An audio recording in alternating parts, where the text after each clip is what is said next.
Welcome to Suffolk Matters, where all of Suffolk County meets the men and women of Suffolk AME.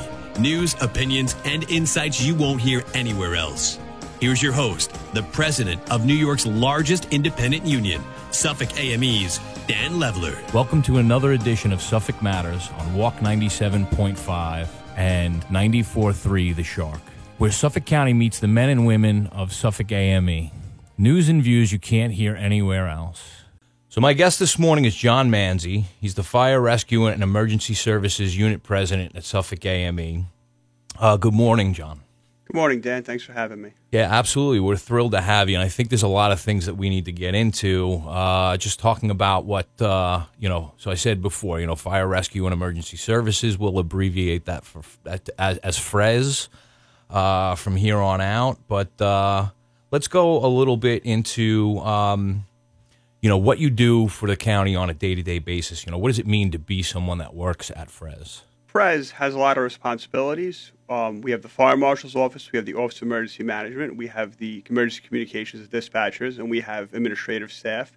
And we also have the Fire Academy, which is a contract agency that falls under our jurisdiction. Yeah, and the Fire Academy is definitely, one of those places where people in the various volunteer fire departments across the county get certain level of training and maybe even accredited and, Yeah, so there's about 109 fire departments in Suffolk County. They come out and they do training there from the initial Firefighter 1 training up through advanced training, hazardous materials, technical rescue.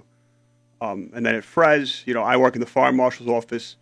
We do inspections of county-owned, operated, leased, and rented buildings. We also do quite a few of the public school districts in throughout the county. Right.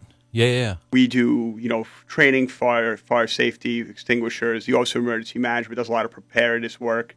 They meet with a lot of different groups, hurricane preparedness, emergency preparedness. Then obviously the dispatchers are constantly taking 911 phone calls and helping people. I guess it's worth pointing out, so all of these emergency services, if someone calls 911 and they need, say their issue requires a police officer to be dispatched, that would come out of police emergency. But if it has to do with emergency rescue services, that transfers over to your call center, and then all the maps aren't necessarily lined up. Like this neighborhood is this is this particular fire department, and so there needs to be a wealth of knowledge about what's where, who to call, in the dispatching side of things. Oh yeah, when they a lot of these district lines or boundaries have existed for decades, and they don't necessarily line up what we would think geographically or by sometimes a road. The east side of the road might be one district, the west side of the road might be a different district. Right. So they have to go through a lot of trying to figure out exactly where the caller is, what the nearest cross street is. Like, how many times have you been driving and you're on Sunrise, what exit did I pass? And right. People don't know east and west. They don't know directions. Yeah. These are all issues dispatchers have to overcome with somebody who might be understandably a little upset or a little frantic on the phone as they're calling for an emergency. So. Yeah, and another thing we've talked about before is when an emergency happens, you're probably not just getting one call from one person. Especially if it's say a roadway incident and say cars on fire, something like that. 30 cars passing by may be calling all of this in, and you only have a certain amount of people to take calls, and you want to make sure that other calls can get through, and so there's a lot to that.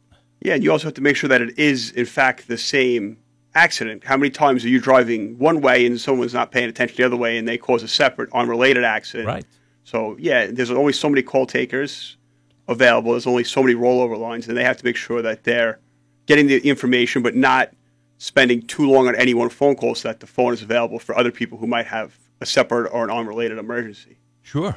So, let's just talk about the type of people who take this job. What motivated someone like yourself and your coworkers to get involved in this line of work? I think a lot of the people who work for FRES started as volunteers, either as firefighters or emergency medical technicians, paramedics. I think a lot of people are attracted to this. Growing up, how many people wanted to be a police officer or a fireman or a paramedic? Right. And then I think a lot of it, too, is family. Like me personally, that's how I got involved. My father was a firefighter. My grandfather was a firefighter. I think a lot of people also join because somebody else from the neighborhood, somebody they're high school with, or they're at a group with, joined, and it becomes, a social aspect on top of. Plus, I think most people honestly want to serve their community. They want to help other people. Yeah. That's a big thing. We talk about often, the altruistic nature of, AME members, that desire to give back to the community. You could get a job pretty much anywhere doing anything, so to speak. People who are seeking out government work are looking to not just live in their community, but actively serve their community. And that's, it's definitely a testament to all those that work at Frez for sure.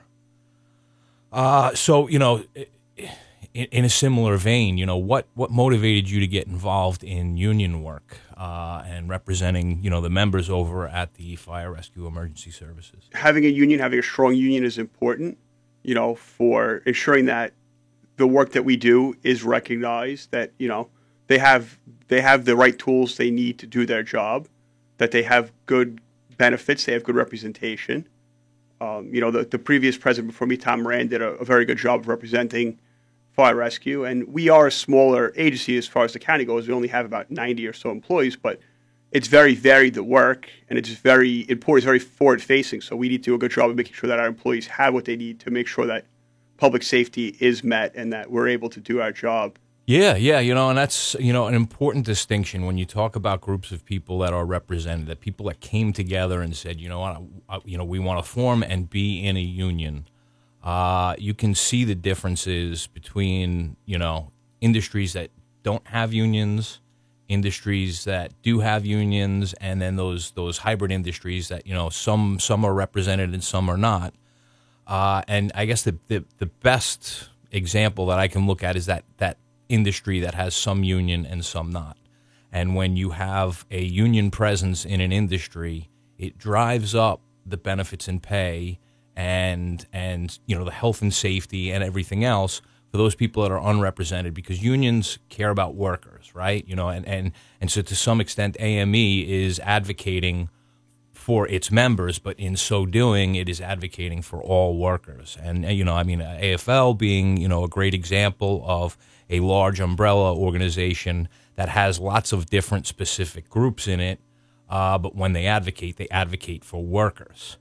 Again, obviously, of course, I would be someone that would take this position, but having such crucial services provided to the people of Suffolk County for an amazing value, by the way. Again, the general fund tax, when averaged out by property, is like less than $100 per lot per year, and the wealth of services just provided by Frez is an amazing value, but it actually is all of the departments that pull out of the general fund to kind of fund operations. So let's talk a little bit about, we've talked about, I guess standard issues, things that are just always going on at Frez, but COVID really changed things a lot. And, one of the things that I noticed is where some sectors of the world kind of ramped back, county government had to ramp up. When people are out of work, the Labor Department needs to do more things. Department of Social Services, their workload goes up. When you have a public health emergency, it stands to reason that the health department is going to have additional things to do, but so will these call centers. And so will the work of Frez in general. So, how have you felt like COVID had an impact on the workload in the department? So we had to, like I said, the Office of Emergency Manager had to create all of these plans. We had to come out with best policies, best practice, and a lot of this information was constantly evolving. We didn't have the science, so we would be changing these almost on a daily or weekly basis. One big project that Frez spearheaded was the distribution of personal protective equipment. Sure. To fire departments, EMS, law enforcement, healthcare systems, nursing homes. Absolutely. Yeah. And so I want to touch on something, and then I really I kind of want to delve into that because there's some things I know about this distribution that to me are very impressive. But when you talk about these, the composing and distribution of guidance, coming out of Frez and in collaboration with all these other agencies, you're still dealing with what recommendations are coming from the federal level out of the CDC. You're still dealing with changes coming out of the state level, New York State Department of Health, and especially at the beginning of COVID. I mean, almost daily, if not, sometimes more than once a day, the guidance was changing, and therefore what everybody could do was changing, and then getting that information out to all our partners was changing. So, I mean, that's a Herculean task all on its own.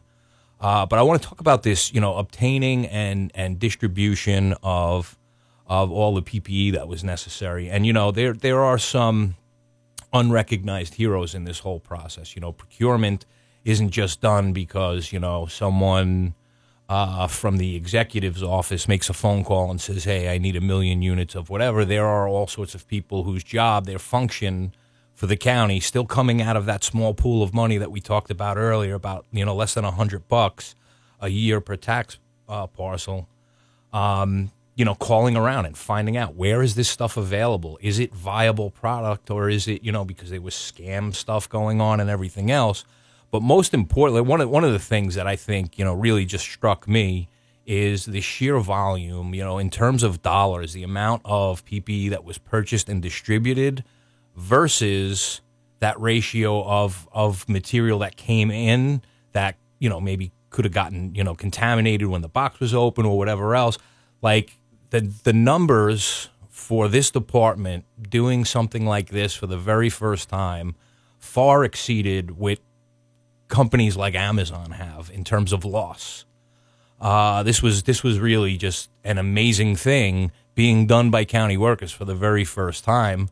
And my understanding is, you had a pretty key role in all of that.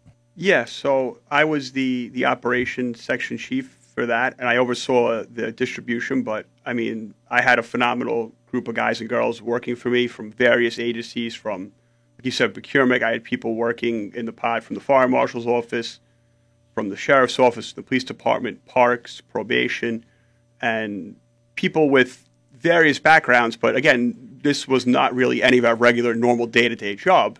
Right. At Frez, we do some with logistics and distribution, and the marathon, we're giving out water and food, but to a certain amount of people, and we're giving out light towers and message boards. This was an ever-evolving situation where it came out because the county had a certain amount of stockpile for preparedness. Nobody really was fully prepared for the extent of COVID. No. So, we all of a sudden now had to go secure a lot of the stuff that the health department and other agencies had pre-stacked, inventory it, count it, and we very quickly realized that this wasn't going to be a short operation. So we started taking over different buildings and grounds at Frez, at the Fire Academy, constructing portable rack systems, completing storage systems, having to come up with the software to inventory it. Later, we worked with the Department of Information Technology, do it, and they helped us integrate some of this.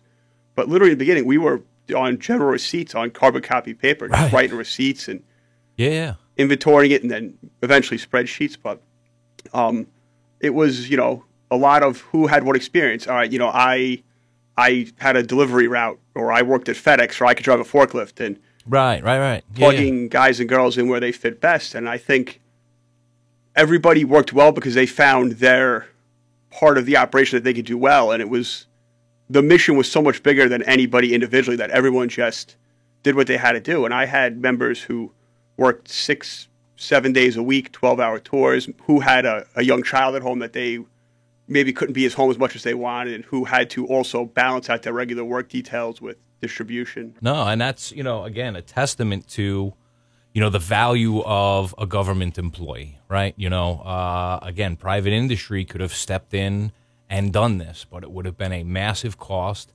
And again, that altruism that we talked about, the reason that somebody is attracted to government work in the first place, and including, fire service, EMS, all of that stuff, is because first and foremost, they want to be part of their community. They want to be, a valuable asset. And that team did a great job, along with all the other components in the chain, did a great job of just, pulling this whole thing together at a time where, again, it's very recent history, but it's over a year ago.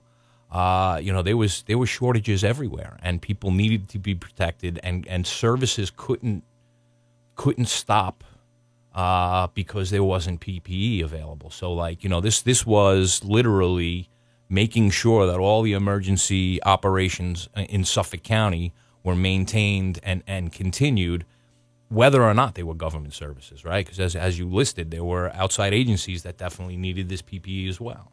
Yeah, we and that was a big part of the process. Decision making was, you know, we didn't always know when we were getting our next delivery or how much was coming in. And like you said, the procurement did a phenomenal job of scouring and tracking down all these various leads, and then making sure that the product was actually a viable product and it wasn't, you know, maybe a fraudulent or mislabeled product. And then if we only had so many items, the distribution of who was going to go to, some of it was going to go to healthcare, some was going to go to first responders, some was going to go to other essential businesses that might have been private sector partners that we had to make sure that those stayed open for the viability of the county. Right. Yeah, no, which totally makes sense. And then, you know, just getting back to the call center again, you know, the aspect of the call center that you know, falls under Frez's purview. Did you find that, like, during COVID, call volumes increased? Yes and no. So overall calls for people being sick and COVID-related symptoms obviously spiked, but other things kind of went down in the beginning because people weren't driving so much, people weren't going to the office as much. Right. So, you know, like things like motor vehicle accidents, maybe commercial fire alarms decreased, but the overall volume went up. And then for them, we instituted a pandemic protocol through the health department where not everybody who was going to call was going to get an ambulance. And that is something that was never, it was always there, but it's never really enforced or used. So that creates a lot more undue stress onto dispatchers. You're calling 911 because you feel you need help. And the 911 dispatcher has to explain to you on the phone that you're not going to get an ambulance because there's just not enough resources available. Part of that, you know, you talk about that stressor and the fact that, you know, resources were stressed. But when you're taking that phone call and having to say to somebody, you know, you don't meet the criteria necessary because, you know, like when you dispatch an ambulance, there's a whole process to getting someone safely in, where they need to go, and then decontaminating the whole system and having it ready to go again. So if something wasn't at that threshold to meet that requirement, you couldn't dispatch because then you would be, you know, there would be a disadvantage to people who needed immediate service. But there were probably instances where somebody called and were told, like, listen, we can't send someone out, and then later on called again and now meet the criteria.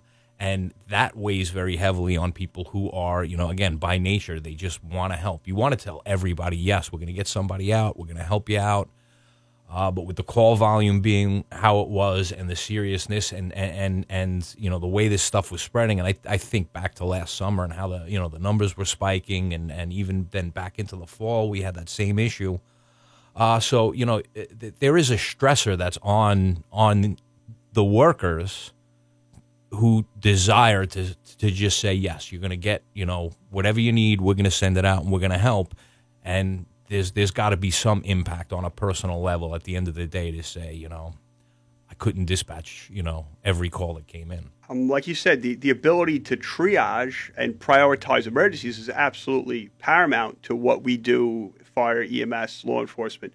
But at the end of the day, most dispatchers, one of their key components is getting the appropriate resource there in a timely manner. And to now say to somebody, I'm sorry, I can't send you an ambulance right now. I can't send you a fire apparatus or whatever resource you might need, or it's going to be delayed because they have to decontaminate or they have to follow these ever-evolving protocols with COVID is absolutely stressful. And I think being a dispatcher on its own is a stressful job because every time somebody calls you, it's for an emergency. Yes. And, you know, to you, it might be routine, but to them, that's their emergency. That's their loved one. That's their house or their property that needs to be protected. Every time that phone rings, it's probably the worst day in somebody's life. Absolutely. So, you know, there are call centers throughout the world that deal with various issues, but emergency call centers, and by emergency, I don't mean like my computer won't start and I have a Zoom meeting, you know, in a little bit, and it's an important, you know, I mean, we're talking life and death in most of these instances.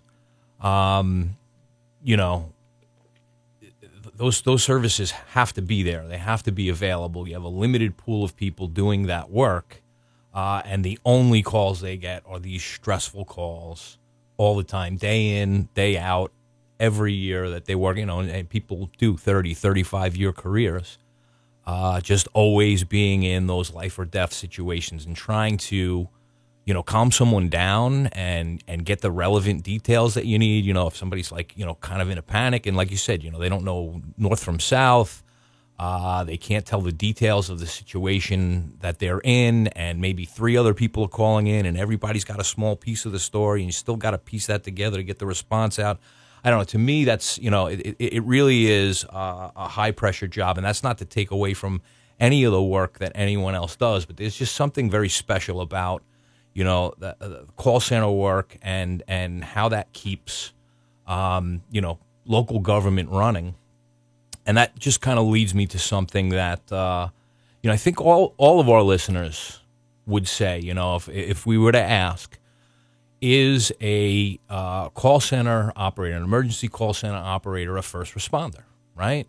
The very first person that you're going to get in touch with is someone in one of these call centers. But as it stands now, New York state law does not recognize these folks as first responders. And it's something that we're working on up in Albany to kind of get that changed and get that understood. There is a bill in play. I think it's working its way through the health committee right now to make sure that all the language lines up exactly the right way. But, what's your take on that effort in general? Just, getting first responder status for people, that do this kind of work under this kind of stress throughout their whole career that most people already think are first responders. What do you think about the idea of getting the state to recognize them as actually first responders? I think it's a critical effort that needs to be accomplished. So, we talk about in CPR, the chain of survival, early recognition and then early access to help. Right. The dispatcher is the first step in that formal response. Right. If there's not somebody to take the phone call, get the appropriate information, start giving those pre-arrival instructions, because they give so many important instructions over the phone. How to perform CPR, how to do the Heimlich. They assist with delivering of children in emergency situations.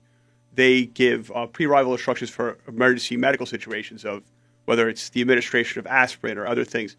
Getting all the information as to where exactly we're responding, which door we're using in the house, to making sure that the door is on lock, that your medications are gathered up, that the lights are on, that if you have any pets, things that are excluded, things that you and I aren't thinking about on a day-to-day situation, let alone in an emergency. Sure. That streamlines the process. And then that information is being gathered. It's being given to another dispatcher who's now contacting the fire or EMS or both. Sometimes it's 2 separate agencies. Right. Making sure that information is relayed to them, that they're constantly being updated, and that all this information comes together so that when fire and EMS show up at your house, they're already briefed on the situation. They're already up to date, and that care is already being provided before they get there. And the earlier care is provided, the better the outcome for everybody. Same thing.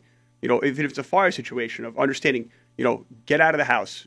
Don't make sure everyone's out. Don't go back for your valuables. Right. All these things that overall improve public and life safety. And they're that first key component in all this. Without them, the rest of the pieces can't fall into place. Right. So they are again, the way I say it is they are the first responder. Absolutely. While we're working on this issue, I just out of curiosity, how do you feel that 911 operators and dispatchers,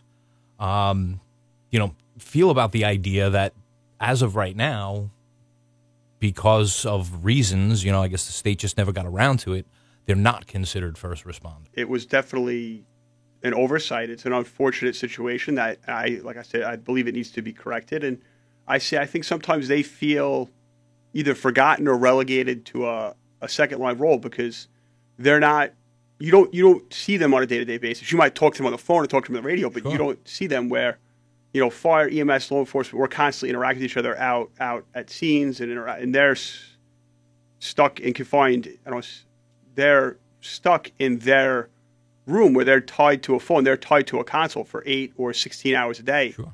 They're locked in and they're stuck, and they're constantly going from phone call to phone call, emergency to emergency. Right. Where we're taking them one at a time, they're constantly having to stacked to it. If they're having multiple, if they're on the console, they might have multiple calls that are monitoring at the same time, and they have to keep responding and updating all of these at the same time. Yeah, and that's another excellent point. These you reference the console. I mean, it's not your standard computer. A keyboard, a mouse, and a screen. There are multiple screens, multiple keyboards, multiple mice, because all of these different systems have to be operating in synchronicity, and that's per person, right? So each person has to know to grab the second mouse, or go to the higher keyboard to get the information in, and there's a lot to it. And again, that's one of the reasons why we felt it was so important to try and push this legislation forward.